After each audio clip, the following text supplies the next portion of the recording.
నేను మళ్ళీ చెబుతున్నా, నేను జగన్మోహన్ రెడ్డి గారు కూడా నిన్న కలవటం జరిగింది. జగన్మోహన్ రెడ్డి గారు కూడా నాకు క్లియర్ గా ఒకటే చెప్పారు, నిన్ను మళ్ళీ అరెస్ట్ చేస్తారు వాళ్ళు, నువ్వు మెంటల్ గా ఫిక్స్ అయిపో, సో వాళ్ళు నిన్ను వదలరు, అయినా మేమందరం మీకు ఉన్నాం. ఫస్ట్ ఏంటంటే నిన్ను వదలరు, సెకండ్ ఏంటంటే మొదలు కొడతారు, ఎముకలన్నీ ఇరిగిపోతాయి, మూడోది ఏంటంటే నేను నీకు చెప్పలేను, ఏమైనా జరగచ్చు.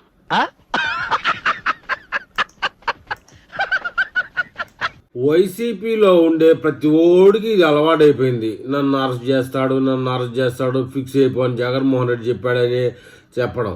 కొడాలి నానికి ఉంది అరెస్ట్ భయం, అంబటి రాంబాబుకు ముందు నుంచి ఉంది అరెస్ట్ భయం, రోజాకి భయం ఉన్నప్పటికీ బయట పెట్టడం లే రోజా.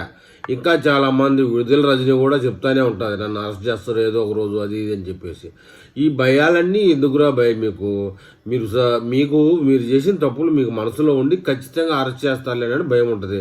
మీరు తప్పులు చేయకపోతే మీకు ఎందుకు ఉంటుంది భయం, రెడ్ బుక్ భయం.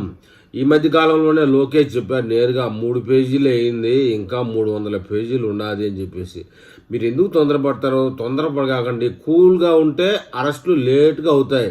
మీరు మిడిసి మీడియా ముందుకు వచ్చి ఎగిరెగిరి పడతా ఉంటే తొందరగా అరెస్టులు అవుతాయి. ఉదాహరణకి శ్రీరెడ్డి ఏదో క్షమాపణ చెప్పేసి సైలెంట్ అయిపోయింది, నాకు తెలిసి ఇంకా ఆమె అరెస్ట్ ఉండదు. కాబట్టి మీరు శ్రీరెడ్డిని ఫాలో అయిపోతే మీకు అరెస్టు భయాలు ఉండవు అనేది నా అభిప్రాయం. మరి నా అభిప్రాయంతో మీ అభిప్రాయం ఏకీభవిస్తే ఆలోచన చేయండి, లేదంటే అరెస్టు చేసి పగలగొట్టించుకోవాలనుకుంటే పగలగొట్టించుకోండి.